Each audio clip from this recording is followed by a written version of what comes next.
Hello, Nerdologists. It's Friday. It is not Wednesday because I forgot to make a video on Wednesday. And again on Thursday, so therefore it's Friday, and hopefully I get this up before Chelsea's video, which I should because it's still basically the morning. It's almost noon. We've got 3 minutes, therefore it's still morning. And so, yeah, I am really bad at remembering what day it is when it is the summer because in the summer days aren't really real, especially if you don't have a job or anything to do and you just sit around watching Games of Thrones with your mother, which has been super fun. My mom and I only have 3 more episodes to go in the first season, and then we'll go on to the second season. Even though I'm not done with the second book yet, I finished the first book last week, and now I'm like this far into the second book, A Clash of Kings, and oh my goodness, I love these books so much. All I want to do all day is just read them, but I have to do other things. But not really, because I don't have a job. So today I thought I would tell you about the dream I had last night, which I totally forgot about until about a couple minutes ago. And so in this dream, I was like flipping through the channels, and all of a sudden I realized the new Sherlock season is on. And so I start watching it, but at the same time, like really upset because I did not get a chance to finish reading all of the Sherlock works.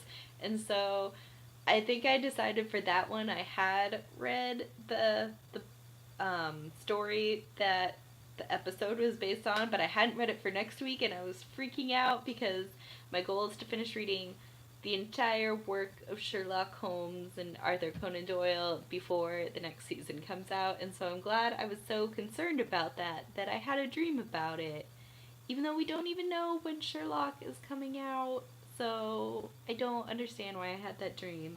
Except I was reading Sherlock Holmes before I started reading Game of Thrones, and so apparently I feel guilty about putting Sherlock Holmes down before finishing it. But I've been reading a lot of it over the past couple months. I'm right there. So I've read this part, and I still have to read this part, but then I still have a whole nother book. There's so much stuff. But I like Sherlock Holmes. Like, they're good stories. They're not my most favorite stories because I'm not super into mysteries, and the writing style is very different because it's old, but it's still entertaining. So I would give it like 4 out of 5 stars, and you should probably read it. Honestly, my favorite part of the Sherlock Holmes stories are when they're talking about the relationship between Watson and Sherlock.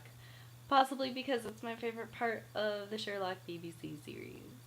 But yeah, it's just like, I don't know, it's very interesting to see it from how Watson writes it and things like that, and how he's always like, yeah, totally, I'll just leave my wife and job behind so we can go on adventures, no problem. Just like, oh, like they're such good friends, and Sherlock doesn't have friends, which makes their relationship that much more awesome.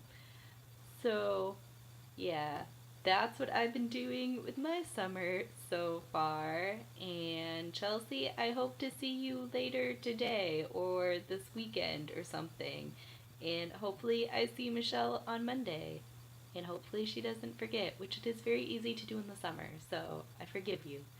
And I will see you all next week. Bye.